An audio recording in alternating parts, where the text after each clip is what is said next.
Welcome, revelers. This is RBL, right versus left. The left is evil. As always, I'm Rob B, and with me, as always, is Brad Lea. and talking about some of the things the left is doing from a normal everyday guy's perspective, because we think it's important that everybody know that the left is evil. Hear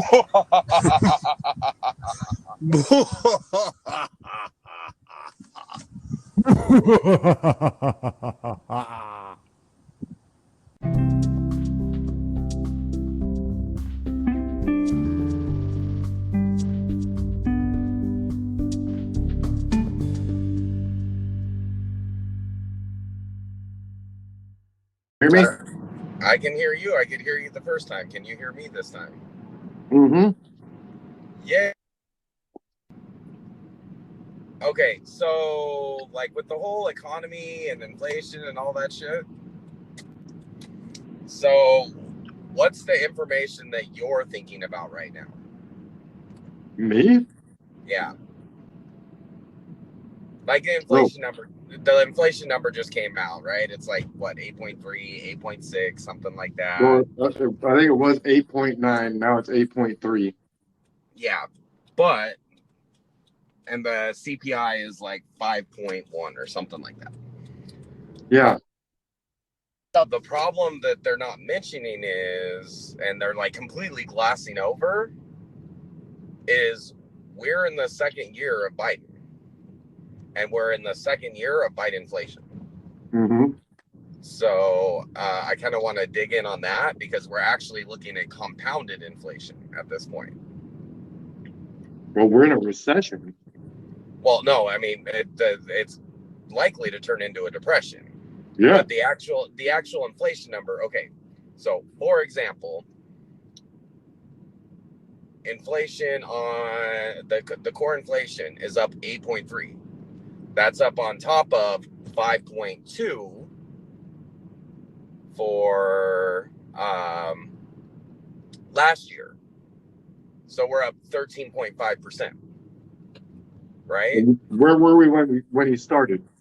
From where we started. From the year before that.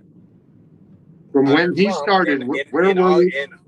In August of 2020 under Trump, we're up 13%. Right. Probably closer to 14%. Right? So our economy was booming.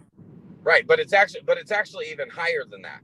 Because the reality is, like the 9.3, like say if something was $100 under the last year of Trump, then the first year of Biden it was $105.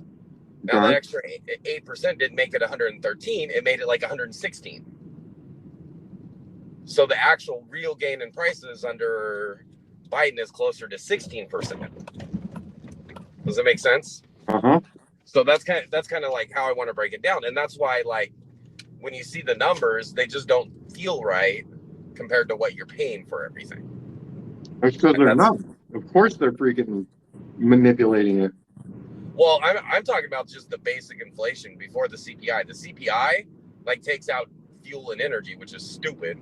Anyways, we can talk about that during the podcast. But you kind of get the idea. So like, I'd like you to like mention the talking points that you're kind of hearing about the economy, and then like I'll dig into the meat of them. Like inflation's obviously the big one, and like I kind of expounded on inflation, and then there's a lot more in the inflation than that. Like they are taking some actions that are temporarily staving off inflation. But since they're staving it off and it's still horrible, like it's going to get worse. So latest news on the economy, U.S. news. All right. So like, and that's kind of like my strength on all this stuff. Like, and that's kind of like the point of the podcast. Like a lot of times these people, they're talking about stuff that everybody knows, but they don't really know what it means. Uh-huh. And like, and then the real gist, like when inflation stops, there's not going to be deflation. The prices aren't going to come back down. they'll just slow down how fast they're going up. Well, and then the Fed has to raise the rates significantly. Yeah, they're even if they do a full percentage point, it's still not going to do anything. Right. Like they're going to have to knock it up to quite a bit, and it's going to get even worse, especially with this railroad strike coming up. Right. So with Volcker, when Volcker was the Fed chair under Reagan, and they had to tamp down the great inflation, like he was doing like 1.5 interest rate increases. So I like Ben Shapiro actually had a great analogy for that. Mm-hmm. Like, the economy was careening for a cliff, and they should have been braking like 5 miles ago, but now they're 50 feet from the cliff, and they're trying to tap the brakes. Right. Like, the car's going to fly off the cliff. You don't have time to brake anymore. And like, there's really not much they can do to really stop the pain that's already been created, which is very sad, but it's a reality. Like the pain that people are feeling. So I was talking about under the average president, it's 1, maybe 2%. So during a normal 8-year president, you're talking about 8% compounded, of course. So it's actually closer to 10% over 8 years. Right. And we already like I mentioned, like under Biden, we're at a compounded 16% in just 2 years. And if we get another 8% next year, that's going to be 8% from that already increased 116%, when we should be paying close to 103% of what we were originally paying. So something that should have costed $1.03 and is costing $1.16 next year is going to cost $1.25 instead of the $1.03 we should be paying. Does that make sense? Yeah. So yeah, the long and drawn out damage that's being done right now is insane. But of course, with my opinion that the left is evil, I think it's intentional. So it's undeniable to me that they're communists. And we were talking about it when we talked about the BLM and all of that. We talked about the Comintern and how they couldn't institute socialism here because we have a middle class. And the middle class was, for the most part, happy. And so they couldn't get them to you can't get half the country to give up all their stuff. But if you can get rid of the middle class, then you end up with 3/4 of the population don't have anything. And of course, then you got 3/4 of the people wanting to take away from 1/4 or less, probably more like 90% wanting to take away from 10%. And then there's no one to stop you. You get what I'm saying? So, like, I'm actually of the opinion that it's part of a multi-prong, intentional sabotaging of the economy and the country. Like, I think it's perfectly It's a massive transition of wealth. Well, I mean, it's not even about the wealth. So they're talking a lot about, like, getting rid of zoning, for example. That zoning is racist, right? I mean, they've been talking this forever. Mm-hmm.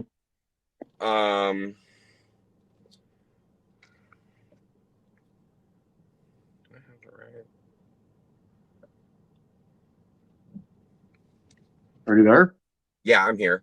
So they're talking about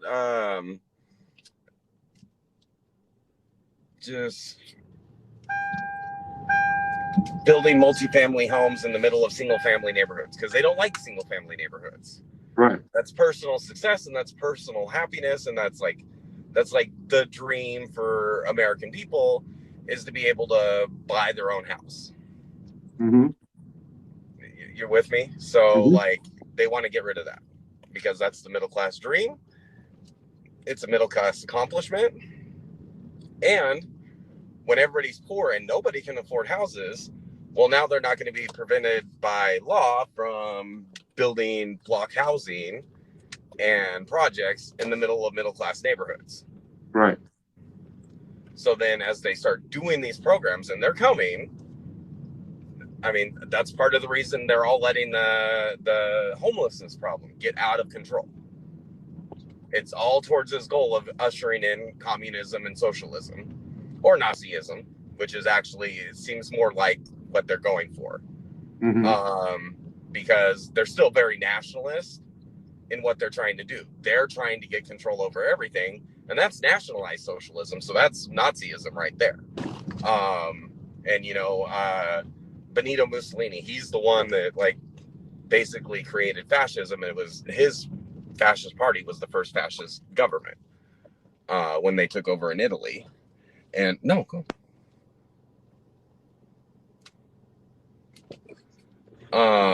So he defined it as the government is in control of all aspects of human life.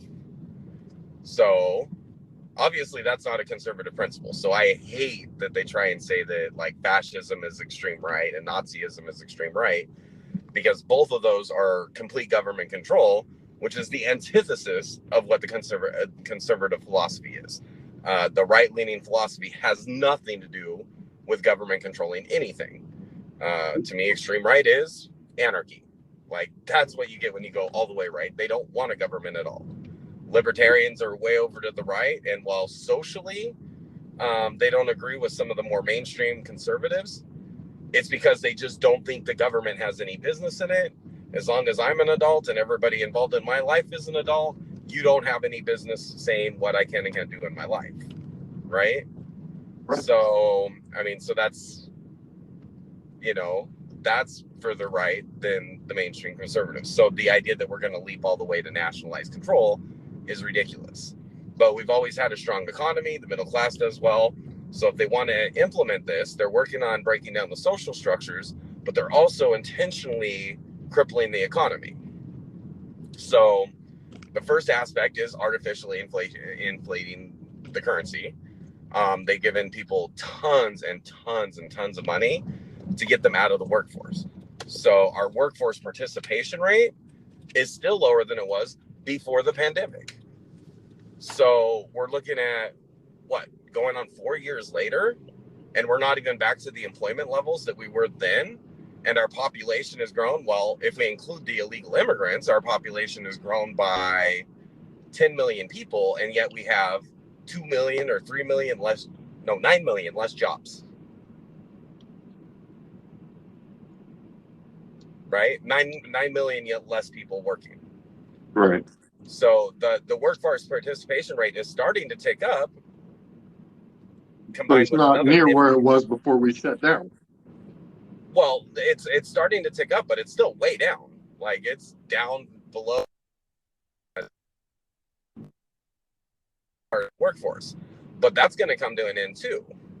Because now instead of spending the money giving it to people, they're now spending it on their green wish list, which is actually to give them more control. Like, okay, you got to get to electric cars so we can shut them off with a switch. You got to get to an energy efficient home with an electronic thermostat so we can shut it off with a switch. Right. You following me? Like, Digital currency, central bank digital currency. yeah, and that's like, again, that's really scary because they can literally just shut down the whole blockchain and all your money's gone. Like, I will never put my money in a government controlled cryptocurrency ever. I own. Oh, I own a little bit too. So, do you know anything about that? Should I even talk about that? What? The Ethereum merge that's coming up, that's kind of going to revolutionize Bitcoin, or well, not Bitcoin, but cryptocurrency again, and it'll probably be the death nail for Bitcoin. Really? Yeah. So We should probably do a separate show for that. But yeah, so all of it's about control, like every last bit of it, including the inflation, because it doesn't hurt them if things cost more. They're not on the same economic level as the people that the high and mighty socialist want to rule over. And it's all part of the same mentality that's always been in place with this same party. The Democrats were always like pro-slavery, and then they were, well, some people are still better than others, so they wanted to deny rights to them. They had the Chinese Exclusion Act, like all of this stuff. They always feel that some people are better than other people. And it, like, even in their so-called equity speech, it comes out, because while they're preaching for equity, they're saying we have to give to minorities because minorities can't do it on their own. Now, they blame it on a racist country, but I'm sorry, when you got one of the richest people in the world is Oprah Winfrey, a black woman. Pretty much every professional sport is populated by millionaire black people that all white people cheer for every freaking Sunday, for example. And then you've got Obama, you've got heads of business. I mean, like, Herman Cain was a good example. Like, nothing stops black people from achieving what they want except for themselves.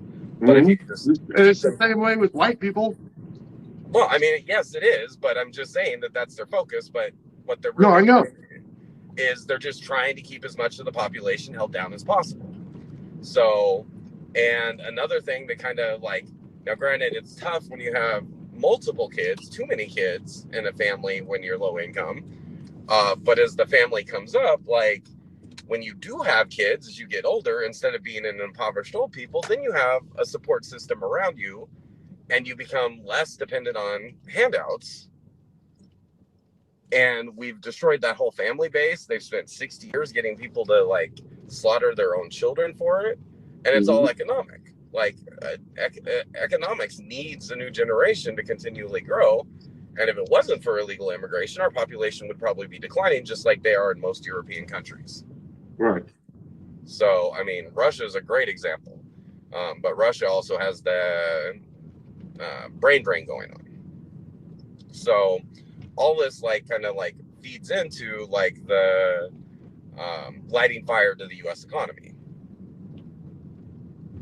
So, and all they really want is they want to win an election where they have a big enough margin that they can get rid of the filibuster, that they can pack the Supreme Court, and literally do whatever they want with no challenge. And they're trying to use economics to do it. Like, the news organizations are all kind of complicit in it, although I'm seeing CNN kind of pulling back a little bit, but not much. So, but I mean, they're still not going full onto it.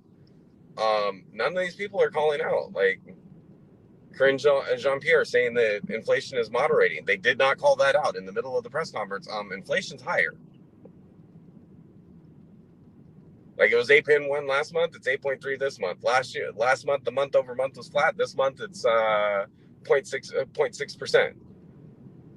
Like, in every measure of the word, inflation is hot. That's why the stock market, while Biden's celebrating his falsely named Inflation Reduction Act, like, the split screen on all the news channels was of the stock market tanking by 1,200 points on the Dow. But it's still a genuine celebration for them because it's really what they want.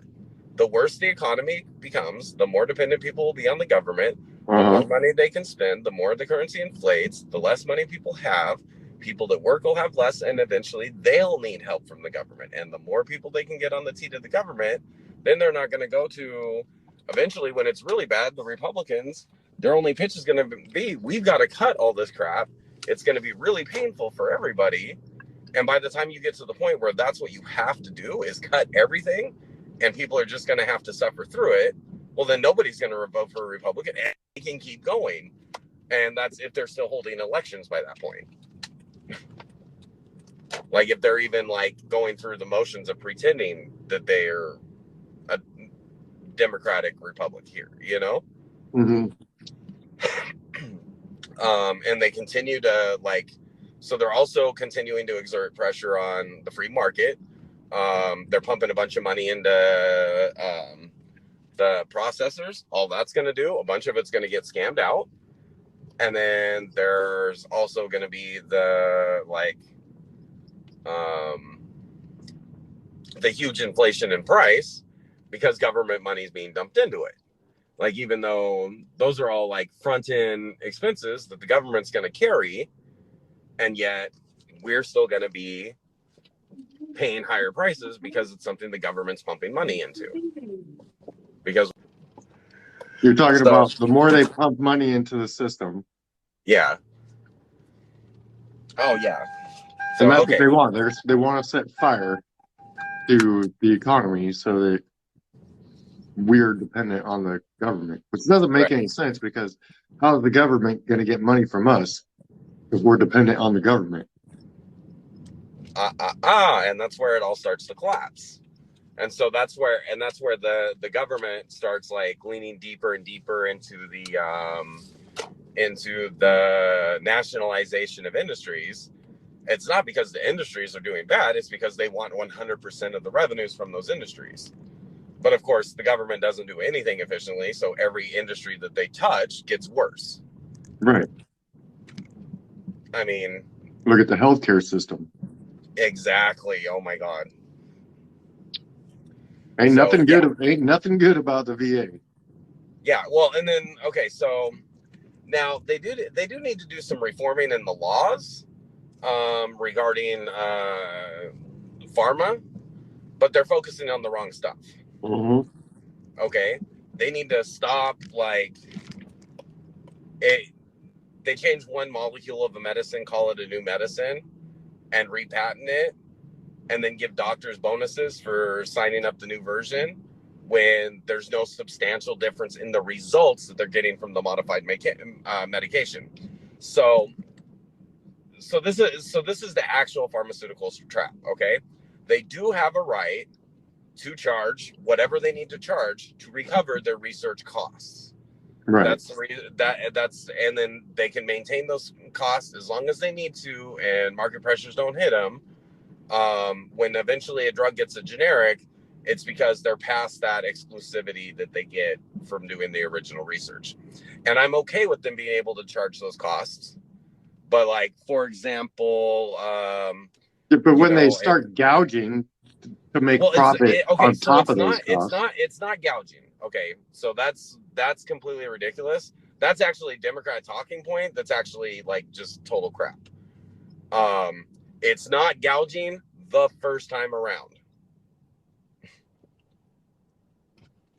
Ooh, this dog is gonna get creamed. Sorry. Okay, so resume. I need to edit that out. Or it might be funnier if I leave it in unedited. Hilarious. No. Anyway, okay, so we'll go ahead and resume here. So if you spend $1 billion developing a medication, right? And your cost in producing the medication, once you figure out the formula, is $10 each, right? Mm-hmm. So you still need to, if you were to double it and make $10 profit, you need to sell 100 million pills in order to, 100 million bottles, because a good price for a bottle would be $20, right? You would need to sell 100 million, right? But if 100 million is a full usage of the people that are actually affected by it over the course of 50 years, and you only have 10 years of exclusivity, you can't just charge a $10 profit. And that's how we get such high prices after they finish researching the drug, is because they only have 10 years, okay? And they expect that they're gonna make, or a full course is gonna give them 1,000 profit, a full year's course, we'll say, we'll give them 1,000 profit. Even if that only costs them $10 to produce, if they're going to get $1,000 profit on it, then it becomes really, really simple mathematics that they have to charge way more to get it inside of 10 years. Okay, so here's my question. Do these medical companies not get... Hold on, I lost you there. Say that again. Do these companies not get like incentives from the government? No, most of the medical research is financed by the pharmaceuticals companies themselves. Most of that research is done. Now, the original mRNA research, that was done early on, but when it came to actually developing this vaccine, they got a little bit of money for the government, but it didn't compare to what they were actually putting into it. Does that make sense? Like to rapidly develop the vaccine cost $100 billion. The government gave them $20 billion. Yeah, that got them jump started, but it still wasn't everything. You know what I mean? And it would have been $200 billion if they hadn't already developed the mRNA process. You get what I'm saying? Although I don't like calling them a vaccine because they're really gene therapy that helps your body's immune system to a degree. But now we're actually finding out that it diminishes your immune system. If you get too many doses long term, that is what the data is starting to look like. But that's that.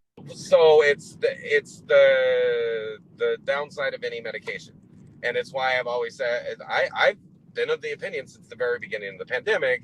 Not everybody needed it. That's a completely different topic. Not everybody needed it. But the most in danger people, their risks were higher of not getting it than they were if they got it. Does that make sense? Mm-hmm. Like certain demographics, like 70% of the people were being permanently disabled or killed by COVID, and it was specific demographics. So they definitely should have been taking it. But the mass rollout, that was like one giant experiment. Anyways, but so the COVID was of drugs, but I'm talking about just like every average drug. You know what I mean? That's where it comes. Now, what's dirty that they're doing now is, we'll say they make a drug and it has molecules of 6 different chemicals in it, right? Mm-hmm. So when they get near the end of the life of their patent, they'll add another molecule that's inert. It doesn't really do anything. It doesn't substantively change the effectiveness of the medication, but it makes it a new chemical formula. So they patent that chemical formula. And before the generics start hitting the market on their old medication, they start pumping the market with the new medication, basically take the old medication offline, because now this is what you use to treat that disease, kill the demand for the old ones, and incentivize doctors to do the new one, so they can keep charging the $1,000 a pill, even though they're new. Oh, it's not really new. The new medication had like $20,000 in development, because all they had to do was figure out how to bond a new molecule on it. So that's where they're playing dirty.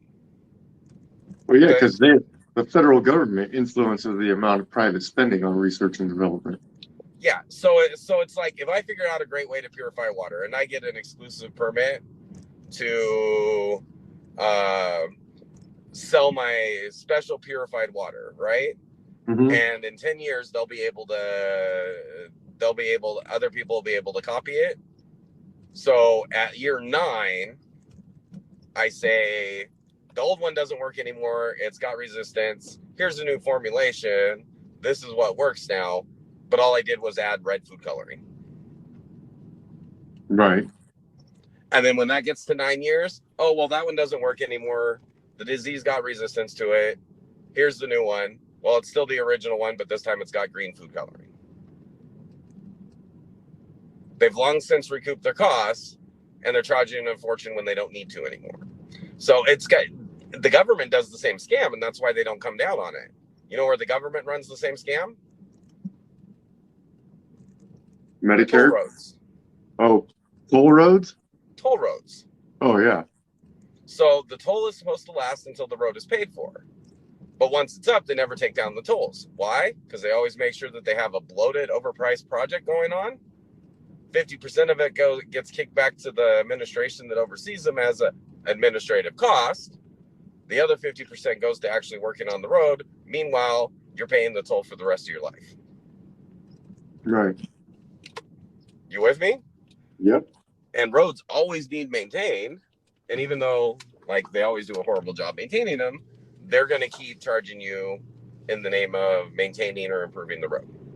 That makes me wonder something, though, because, okay, you know Astoria, Oregon, right? Right. They actually stopped charging from the bridge. Yeah, because it paid for itself. Yeah, that's how every toll road is supposed to be. Right. But unfortunately, it's not. You see, there in Astoria, they didn't have to keep coming up with new ways to improve the bridge, I guess. There's not really anything they can do to the bridge. They built the bridge the last 50 years or 100 years or whatever, and they're not going to need to touch that thing for probably 150 years. Right. So there's really no out for them to go and do that. And since it's on an interstate, like the actual like painting and pothole filling and all that is actually going to be covered by federal road funds anyway. Right. You know what I mean? So like, yeah, but I mean it's kind of the same idea with the toll roads and what the pharmaceutical companies do. No, I know you were just giving one example. But I mean it's the same principle, and the government does it, the pharmaceutical industries do it. And how do they get away with it? Well, because Democrats are great at keeping the government involved in all kinds of stuff. And while they sit there and rail against the pharmaceutical industry as a whole, they're sitting there taking tons of money from the pharmaceutical industry every election to keep their jobs. And then putting more regulations on the pharmaceutical industry. But most of the regulations are the regulations that the pharmaceutical industries want. Okay. Does that make sense? Yeah. So, and like, I mean, you look at even the insulin. Well, look how ridiculous we are. We already know that a ketogenic diet will almost get rid of the need for insulin. And that would be much cheaper than somebody paying insulin. Yet they aren't telling people, hey, go to a keto diet. It'll be healthier for you and you won't need insulin as much anymore. Uh-huh. But well, we also know that it doesn't cost that much to make insulin.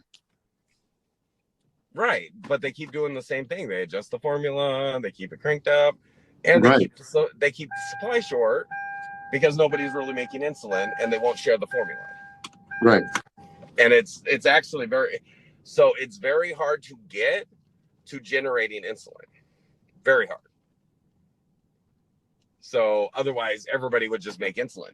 Now, there's actually a cool project going on that I saw a story about where it's open source insulin. So it's a bunch of scientists around the world are trying to create insulin. And the idea is that when they get the formula, it's going to be open source. So they're collecting the funding as they're developing it, and they're getting really close, but they're not there yet. And then the idea is once they get the formula, they're going to contract with different companies to make it at just a normal 100% markup, which is, it's normal across retail because that's how the entire supply chain makes money. The manufacturer has 100% markup, the distributor has 100% markup, and then the retailer has 100% markup. Well, there's also development grants and shit. Right. But again, these politicians aren't trying to get the cost of the stuff down because they're getting paid by the pharmaceutical companies through campaign donations and all of that. Right. So they pay lip service to it. They pass legislation saying, oh, we're going to make you like charge this price for it. So guess what they do? They stop making it. It becomes more rare and the price goes up. Right. Yeah, because they have no incentive to continue making it because exactly they're so Dan Bongino puts it in a really but that's because there's a monopoly on the insulin production in the world, and so they don't have to be concerned about the needs of the customer to maintain their business. That's why monopolies are bad. Insulin is just one aspect of it. So like Dan Bongino puts it like this, okay? So if everybody wants to have a Corvette, right? And the government says everyone should be able to have a Corvette and they need to make them affordable. So instead of GM charging $60,000 for a $60,000 Corvette, the government says, no, you got to make these Corvettes and you can only charge $30,000. They can't make a Corvette without making it a certain price and then charging a certain amount, right? So what happens? They start making $30,000 or $20,000 Corvettes and selling them for $30,000, and nobody wants a shitty Corvette on a fucking Pontiac fucking. No, the reality of what would happen is the company they would stop making them. Yeah, the company would go, that's not profitable. We'll go out of business if we do that, so we're not doing it. And they stop manufacturing them altogether. They close that factory. And so now not only do we have the Corvettes, that everybody that was employed making Corvettes and the parts for the Corvettes and the electronics for the Corvettes and the upholstery for the Corvettes, all those people are now out of a job. Right. Government intervention at its finest. So, but the problem is but that's not the problem with the insulin. The problem with the insulin is the process to make insulin is a closely guarded secret, and they're not giving it up. So they have a monopoly on it, so they can charge whatever they want. Right, and people need it. Yep. I mean, I guess they don't need it. No, well, I mean, the other one is, a life-altering diet. They switch to a ketogenic diet where they no longer have blood glucose. There is the occasional side effect for the people that, I forget the name of the thing, but they end up developing the side effect when they go on the keto diet long enough and then they come off the keto diet. Their body no longer makes blood sugar out of it. It actually ferments it and makes alcohol on it. And then they're basically walking around drunk all the time. It's a weird thing. But it's the occasional result of coming off the keto diet. But even still, body's not making blood sugar. You'd still be better off than dying from insulin. But then you end up with all the health problems that come along with being an alcoholic. So, it's crazy. Anyway, so that's what's driving up the price there. But in general, what's driving up the price is actually unscrupulous pharmaceutical companies, politicians and bureaucrats that are in the pharmaceutical companies' back pockets, not calling bull.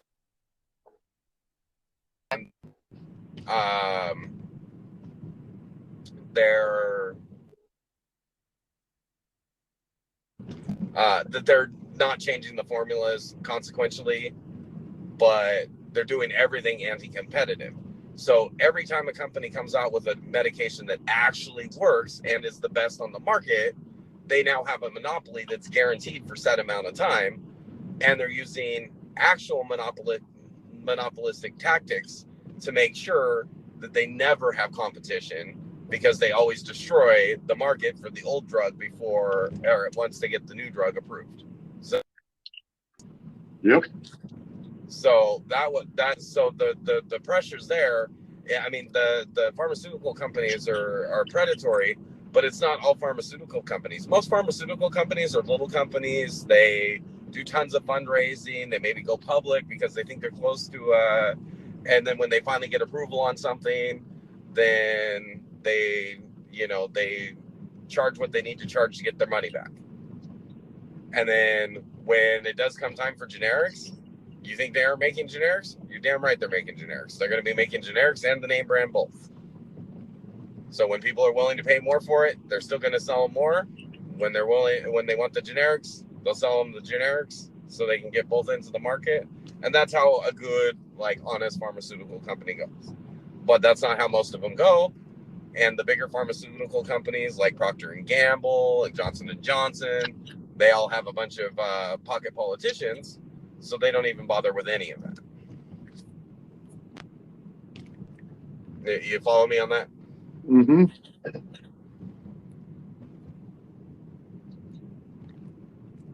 So basically, the government that we're paying, yeah, is creating a monopoly in the absolutely. pharmaceutical. Even though they say that we took on big pharma. Yeah, they didn't take on anything. Like, no, you took on the funds that big pharma is making. Yeah, as a matter of fact, they probably specifically targeted drugs that were made by companies that didn't donate. Right. So, and then they'll be like, people needs a $1,000 medication and a $50 medication, and they target the $50 medication and left the $1,000 medication alone. But we lowered the price of that medicine. Right. I haven't heard any. And since we lowered the price of that medicine, they decided that they were going to not make the medicine anymore because it would cost them too much. The National Defense Act to force the insulin-producing companies to cough up the formula so other companies can make it. If insulin shortage is that bad of a problem, just do that. Biden could do that if he really wanted to help people with their insulin. He has no. But he doesn't want to. Anybody with insulin. So anyway, and then on the other end of the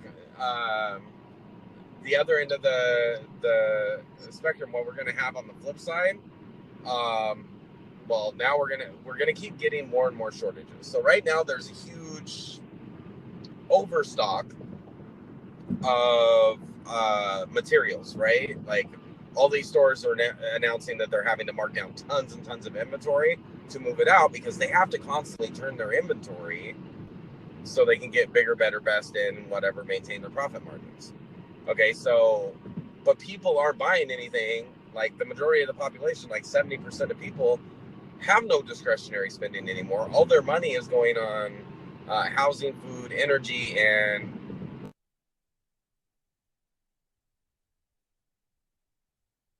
I couldn't hear any of that. That was weird. Where did it cut off? You started talking about the supply chain. Right. Okay. So, yeah, I'll have to look at this when I go to edit. So the supply chain. You were talking about people they're spending money on housing, food, and energy. Discretionary. They don't have discretionary income to spend on stuff that they don't actually need. So, like the retailers are marking down to try and get rid of that stuff, and they will move some of it, but their orders are going to be smaller, so the manufacturers are going to be transporting as much because the orders are smaller. So then are going to be much inventory out of the warehouse. They don't need as many warehouse hands, and then the retailers are going to be cutting off because they're selling. And you have all these other like jobs that are going to be lost in the economy, and then that's even more people that aren't going to be buying. But when it gets to that point and you start actually seeing the unemployment number, the job participation rate is going to be growing at twice the rate of the unemployment rate. More people have jobs or don't have jobs, and they're showing up because they're applying for unemployment benefits, and that's how they count the unemployment rate, which is stupid because anybody who collected it all during COVID and never went back to work, they'll never show as unemployed even if they're actually looking for work. But they will be captured in the workforce participation mark as people that weren't employed go back to the workforce if they're able to actually find jobs, but they'll never actually be captured. So while we're showing like a 3.4% or 3.5% or something like that. We've got a 3-point-something% unemployment rate. Now that the job participation rate's going up, that means that people that weren't working are starting to come back into the market, but they're not getting jobs. So while the tracking data says it's 3.5%, it's probably actually closer to 7%, because now you have that 3.5% that didn't try looking for a job before, but they are now. Why? Because now their wife's on unemployment or their husband's on unemployment because he just got laid off. Now they need to get a job to help pay the bills, and they're like back in the marketplace, but because they already collected all their unemployment, they can't file for unemployment, so they're not being captured as unemployed. Does that make sense? Right. Yep. So it's like if you kind of follow all these economic indicators, the actual reality is way beyond what they're actually tracking. And if you think about it, that's how the economy actually feels right now. So they can point to this rosy, like, oh, well, the 3.5, yeah, the workforce participation rate's climbing and the unemployment rate's going up. That tells you there was a lot of people that should have been working, not in the workforce. And now some of those people are getting jobs while other people are getting laid off, and they're ending up on the unemployment rolls. So, I mean, some of that's going to be people have really good skills, and it's going to be nice to have them back in the workforce. But they're all also going to have 2-3 years of rustiness and not really good at their job anymore. So I don't see that it's an upgrade. Productivity is at the all-time low in the U.S. too. So that's another aspect of it. Because as less is produced, the companies still have to pay the same number of bills. They're still paying the same salaries because they're not producing as much. And so they have to raise the prices to compensate for the higher cost per unit. So that's going to pressure the prices up even more. So our government, just like the border problems, our government is literally just ignoring this massive headwind of problems that we have in our economy. They're just completely ignoring it. They pretend that it doesn't exist, so it's going to keep getting worse. Right. You follow me on that? I know the economy is complicated. A lot of stuff works into it, and you don't really think about Well, here's the thing. Yeah. Go ahead. Here's another thing, though.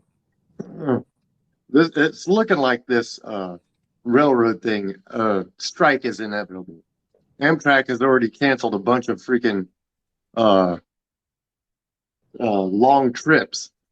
Now, if the freight gets backed up for that, we don't have the truckers to make up for the railways that are going to be screwed up. Right, and a lot of there's a lot of stuff that is transferred through our railway system. Yeah, and a lot of the and the shortage of the truckers, a lot of that was created also by Democrat policies. Yes, especially in California. Yeah, all over the place. They keep pushing higher and higher standards on these trucks. A gasoline engine is not going to work. There isn't a viable electric or hydrogen fuel cell option that's going to give them lower carbon or better gas mileage. So there's not an option. There's no hybrid diesel. Right, no, and there won't be, and that's the problem. That's the problem. So people don't realize these trucks, most owner operators, they're even the big trunking companies, 70% of their workforce is contracted out. Right. Through owner operators, and now they're trying to nix owner operators in California. You have to be classified as an employee for the company that's contracting you out to ship their stuff. Right. Which doesn't make any sense to me. I mean, that's just going to mess up the workforce and cause problems with the whole supply chain. Right. So yeah, it's just another pressure point that's going to be put on the cost of things. And it's going to continue to it's just everything they're doing is going to make everything worse. That's the bottom line. But again, my opinion is that the left is evil, and that since the left is in control of everything except the Supreme Court, I think they're doing it on purpose. Oh, there's no doubt that they're doing it on purpose. This is exactly what they wanted. And I think this is what Trump wanted to show the people. Mm-hmm. Yeah, of course. But he wasn't. And there's a lot of people. Just the other month, there was 1 million Democrats that switched over to the Republican/conservative side. Well, I mean, look, Myra Flores just won a historically Democrat district in southern Texas. Yeah. And then because of that, now you've got the Democrats showing their true racist side by putting her down for not being an American. Yeah, funny how that works. They like immigrants until they're a Republican. Yeah. Or until they become a border town when they never were a border town. Right. Like what you have in Chicago and DC and New York. Well, I mean, that's like just the way the Democrats work. Like, it's good for you, but it's not for me. Defund the police, but give me my private security, which we're paying for. Right. And they're unapologetic about that. Yeah. Absolutely.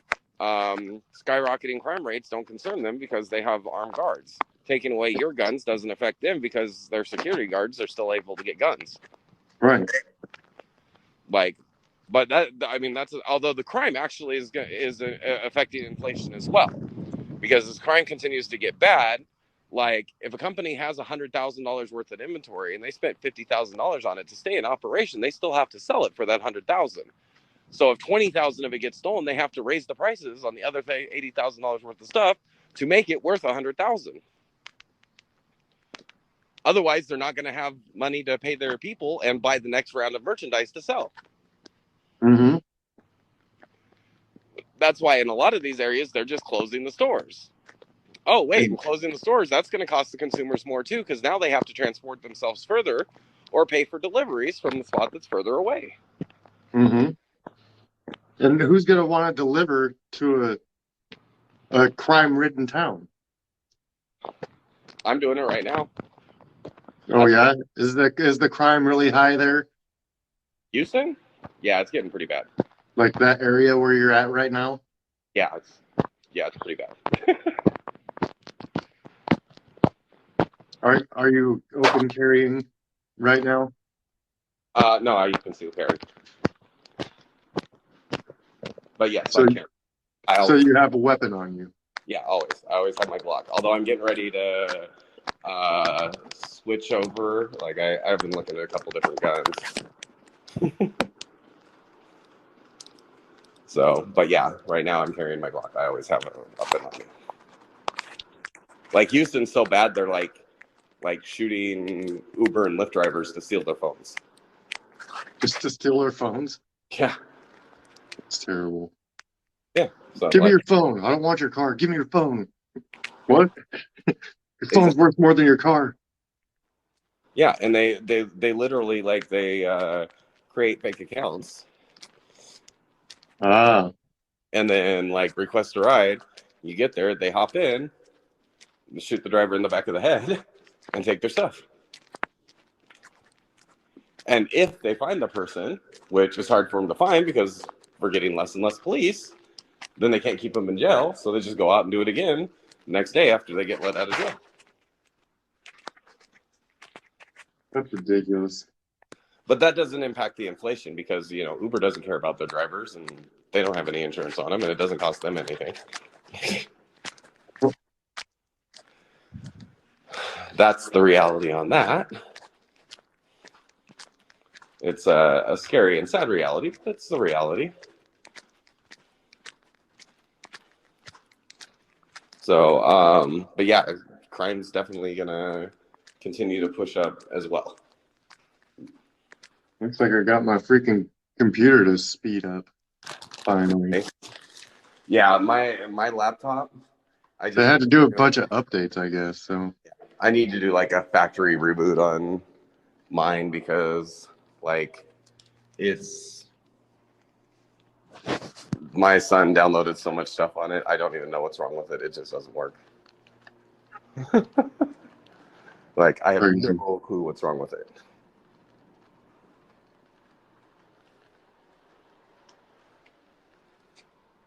Okay. Yeah. I don't know, man.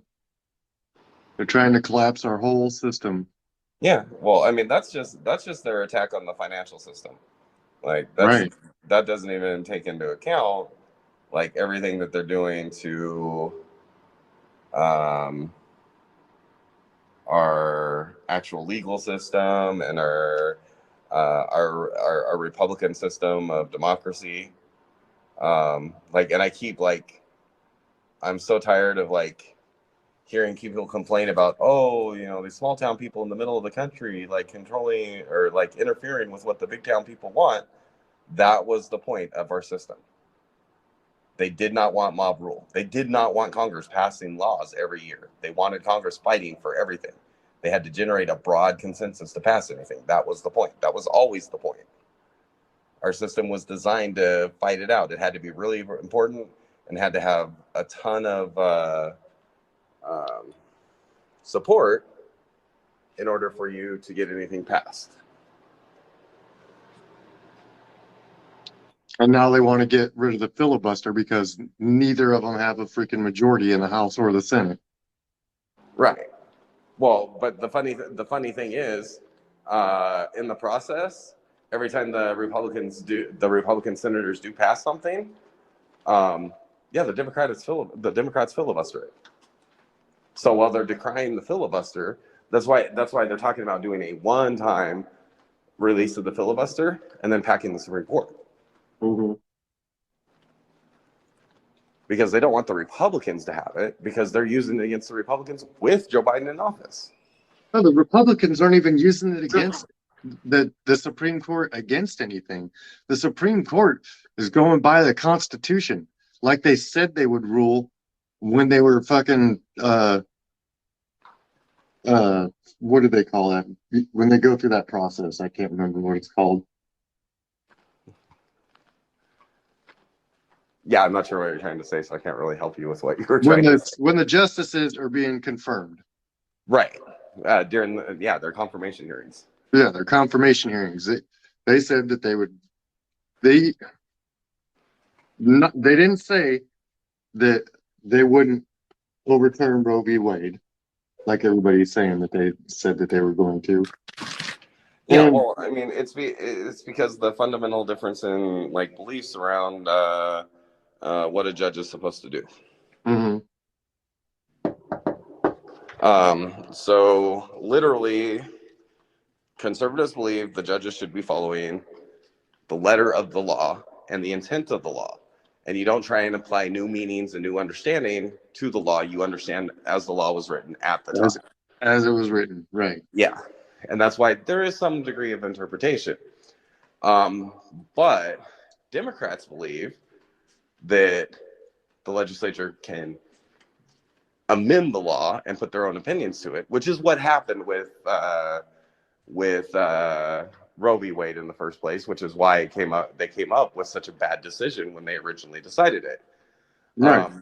But this idea that like something being on the books for 50 years and that means it's precedent, it's settled, it was never settled. It was always debated. That's why the Democrats were saying for 50 years, if the Republicans get the Supreme Court, it's going to go away. Not because Republicans are anti-rights, because it was bad case law. Just like Ruth Bader Ginsburg said. Yeah. So she was an activist. The Democrats are always activists. They're always legislating from the bench. All they can say is it's either by the law or it's not by the law. And here's the reason why that's how they're supposed to decide. If you're charged with a crime, do you want your verdict based on the actual law and the actual evidence, or do you want your verdict based on the popular opinion? Well, it depends on what side of that you are on. No, that's what I'm saying. Like, if you're charged with murder, do you want your case decided by law?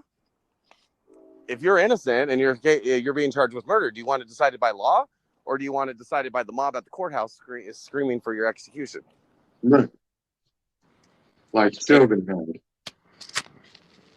I mean, the answer is obvious, but yeah.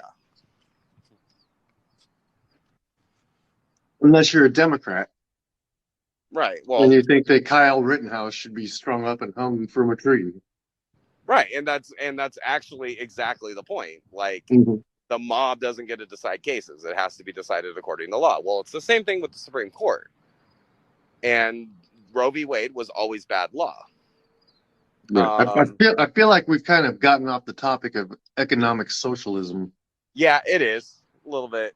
So anyway, so back to the economic socialism. These freaking Democrats are just socialists, and they're trying to tank the economy because the more help people need, the more money they can put into that, which means more money that they can take away from people that they have.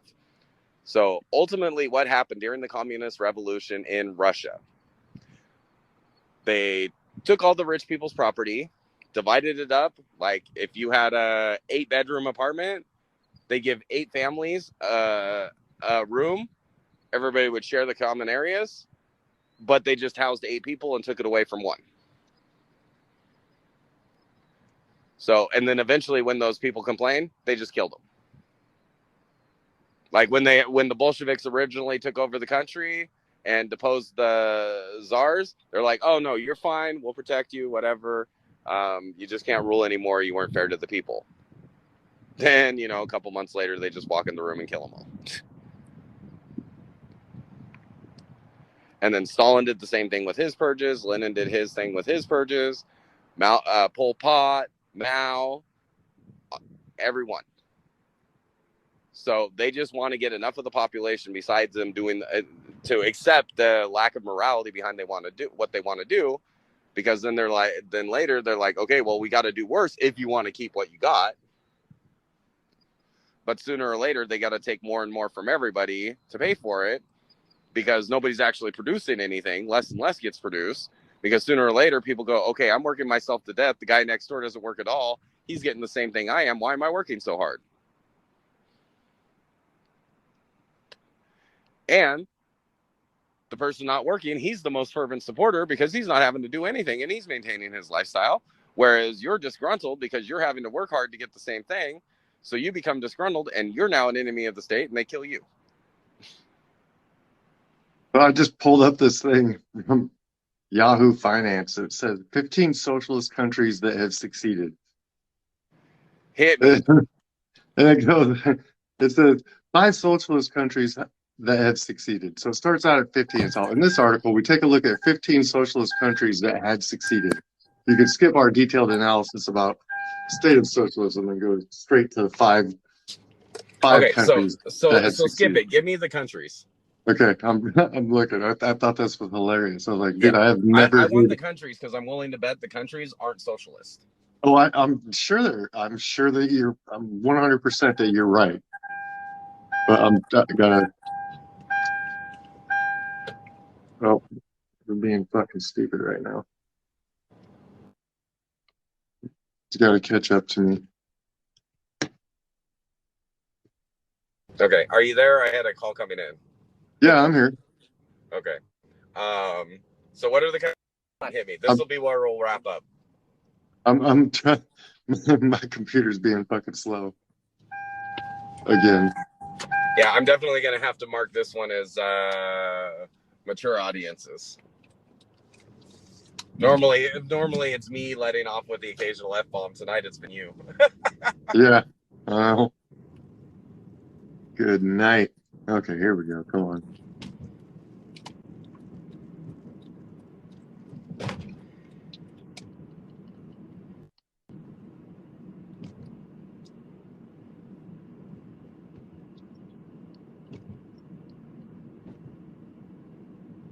Moldova. Moldova is not a communist country. The least significant on our list of 15 socialist countries that have succeeded is Moldova. Okay, go to their number 1. Armenia, Croatia, Slovenia, Portugal, Spain, Belgium, Ireland, the Netherlands, China. Okay, none of those countries are socialist.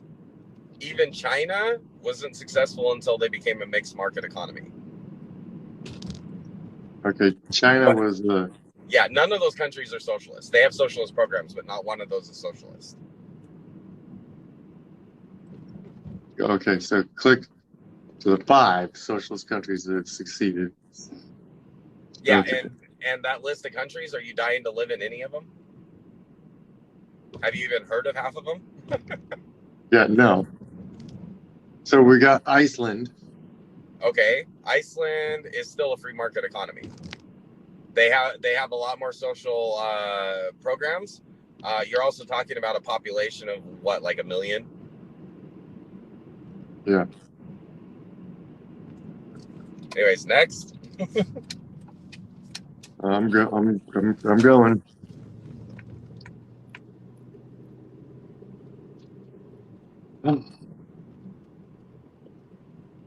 Yeah, I like Spain was on that list. Everybody forgets that them and Portugal both almost went bankrupt.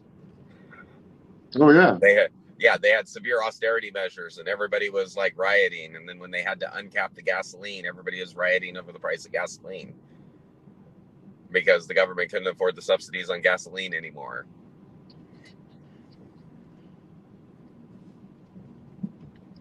And my computer's got to catch up with itself again.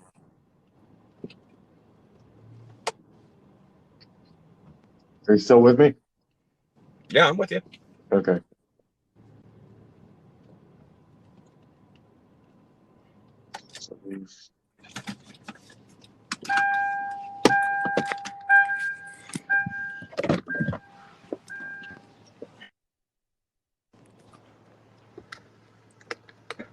Scroll faster, home. That's my computer. Okay, so we'll just have there what the countries you listed. Well, I'm trying. Hold on. Here we go. I got it pulled up on my phone. My phone is faster than my computer. Yes. Moldova. Okay. Well, I'm going to go to the 5. Yeah. They're doing so well that Russia has control of a quarter of their country. Okay, so Iceland. I don't want TikTok. Iceland's the only successful country that like you've given me so far, and they're not socialist, not even close. Norway. Again, says themselves they're not a socialist country. Yeah, is a constitutional monarchy. Huh? Yeah, but in this article, they say that it's a constitutional monarchy. Yeah, with its king being the head of the state. Yeah, which is not socialist, and they have a free market economy. No. They have huge social programs that were paid for. Guess how? Evil oil and gas. Finland. Oh, yeah, and as they're getting all these refugees from Syria, they're paring back all of their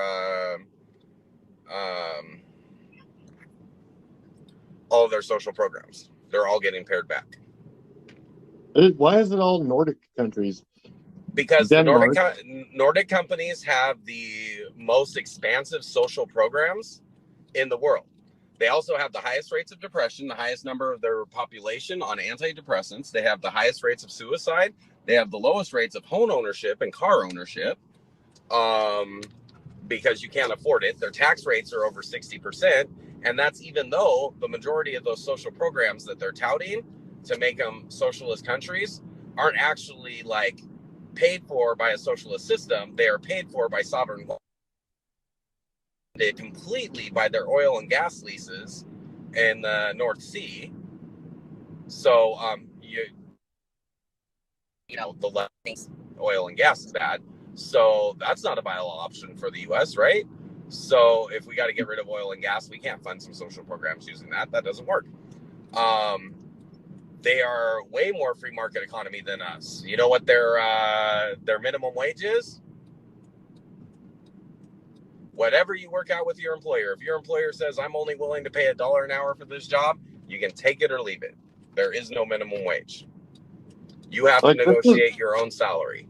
This is all it says about Denmark and why it's Denmark is another Nordic country to have made it to the list of 15 socialist countries that have succeeded.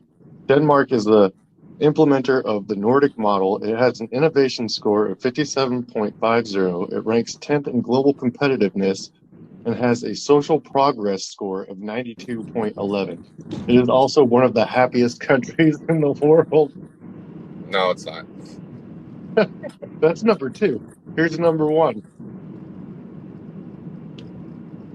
Wait a minute, what? It went back to number 5, 4. Yeah, But I noticed 3, it didn't say how 2. it's a socialist country. Okay, no, that's what I'm saying. This doesn't make any sense. So here's number 1. I bet you could guess who number 1 is, who has said Sweden? over and over, even to Bernie Sanders, that they are not a socialist Sweden. country. Sweden. Who? Yep. Yeah. And they're Sweden. not. They are a free market. They are a free market economy with disproportionate sovereign wealth fund to their population because they make a ton of money on oil and gas because their production is like through the roof.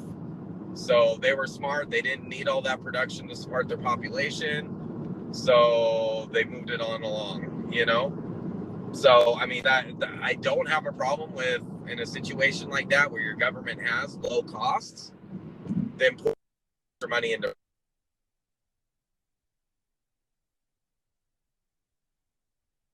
It's a constitutional monarchy too.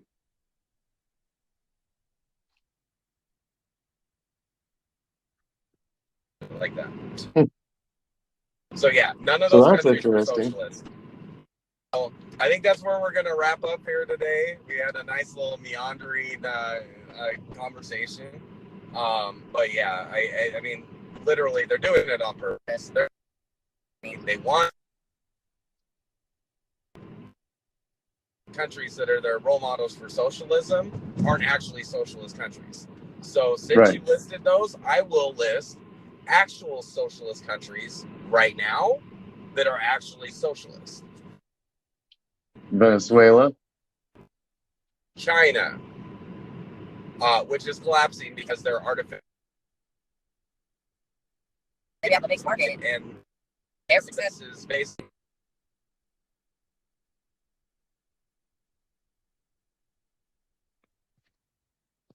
Yeah, big influence over their industry, but they don't control it all anymore. They keep enough control that their people can't actually gain wealth. Venezuela.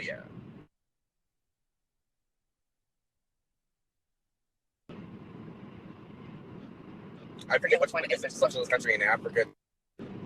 Their average median salary is something like $500 a month. So that's the other thing. Even in the countries that they tout as their models for socialism, these people live in a 50 square meters. So what is that? Like a 150 square foot apartment, and they'll never own a house. They'll never own a car. They're not having kids because nobody can afford to have kids. So the only reason their population is growing, is from immigrants, and even the immigrants by the second generation stop having kids because they can't afford to have kids. They also have some of the highest costs in the world. They have high median salary, but 60% of it is taken by the government. So what looks like $120,000 a year salary is actually more like a $50,000 a year salary in a country where everything costs twice as much. But hey, at least you have free healthcare if you can get it, if there's enough doctors for them to give it to you. Right. So that's it. So yeah, the socialism scam is a joke, but if socialism worked, why would people? If socialism worked, why would people be fleeing these socialist countries to come to America? Yeah, in the history of the world, in the history of socialist countries, Nobody has ever fled to go to socialist countries. Bernie Sanders was a hardcore socialist. He didn't he didn't go honeymoon in Russia and stay. He went and honeymooned in Russia and then came back and bought 5 houses. Right. Under the capitalist system. He became Weird. a billionaire with capitalism while he tells everybody else that you need to be poorer so we can have socialism so I can be richer. Right. I think he has a little bit of a problem with his logic there. Yeah. Well, look at how old he is. Yeah. So anyways, so great show, great episode. Hope we get lots of listeners. If you are listening, make sure that you reach out to us in the comments. Make sure that you rate us up so we can get some exposure. Tell your friends about us so we can get some advertising, so I can stop working while we're doing the shows. And so we don't have to be in a rambling mood in the middle of the night because, you know, Brad Lee's been working all day and just barely got home. So yeah. Help us out. Soon we are going to be launching our website. I'm going to have the entirety of October to work on it. We're going to launch a website that's going to have some gear, some great t-shirts, hats, mugs. I'm working on putting all the stuff together so you guys can order it and we can ship it out directly to you.